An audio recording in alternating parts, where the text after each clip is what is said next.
Why do we work out? What drives us? For many, it's the simple love of challenging ourselves to see where our physical limits lie. For others, it's a great way to stay healthy and feel confident. In short, there are a vast number of drives that fuel the fitness community, from the beginner to the expert. That's why when I received a message earlier this week, I became a bit distraught.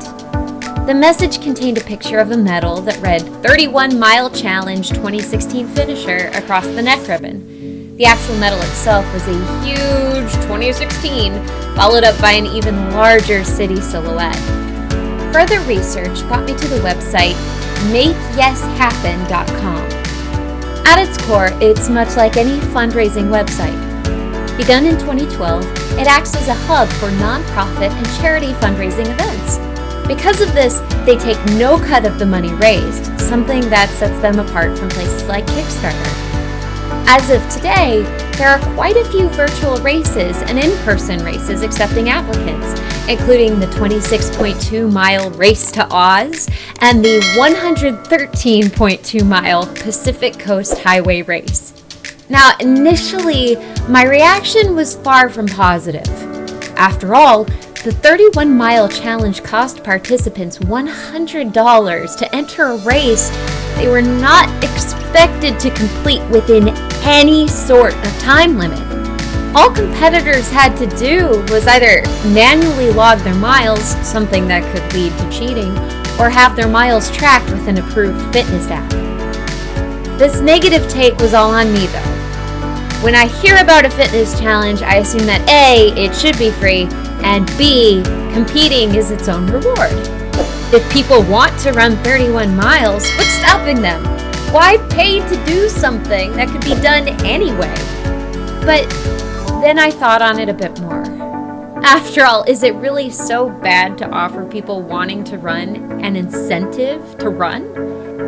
I then realized and put into words that my issue wasn't with the fundraiser itself.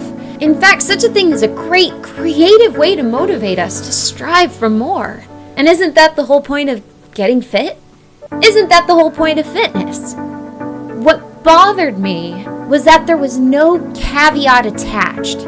Competitors did not have any sort of time requirement to actually make this challenge a challenge.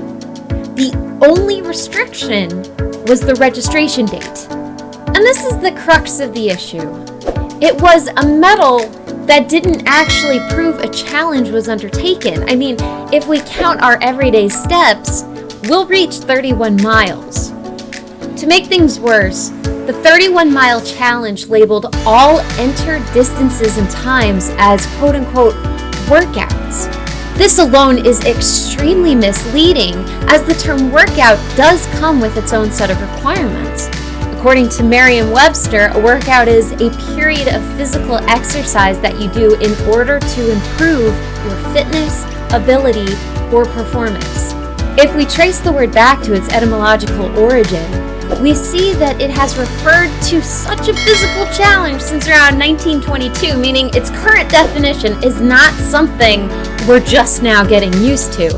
It's been around. We know that working out has to do with a physical challenge. And these two simple issues within the rules of this 31-mile challenge made me wonder how many people signed up with the intent to get healthier, only to be left confused or dissatisfied with their own fitness results when all was said and done. Did they know how hard they needed to push themselves to lose the weight they wanted to, or to get to the next fitness goal they had in mind? As I stated before, these virtual races aren't inherently a bad thing. Again, they are great ways to motivate people to do more, to achieve greatness, to strive for things they otherwise would not strive for. But if you want to make them more than just paying for a medal that says you paid for a medal, then it's important to understand what actually constitutes a physical challenge worthy of the medal being awarded. According to the American College of Sports Medicine, you need at least 30 minutes of cardio at least 5 days out of the week at a moderate level.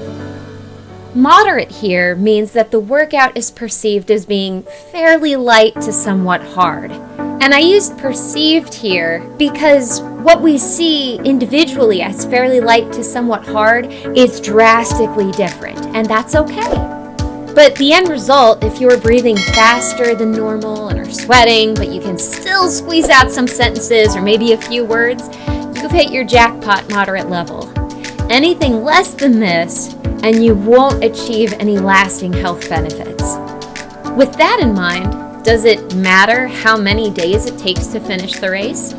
Not one bit. Average mile times vary dramatically based on age, gender, weight, physical fitness level, to name a few. What matters is that you get out there 5 to 7 days per week and get sweaty and get slightly winded for 30 minutes each time.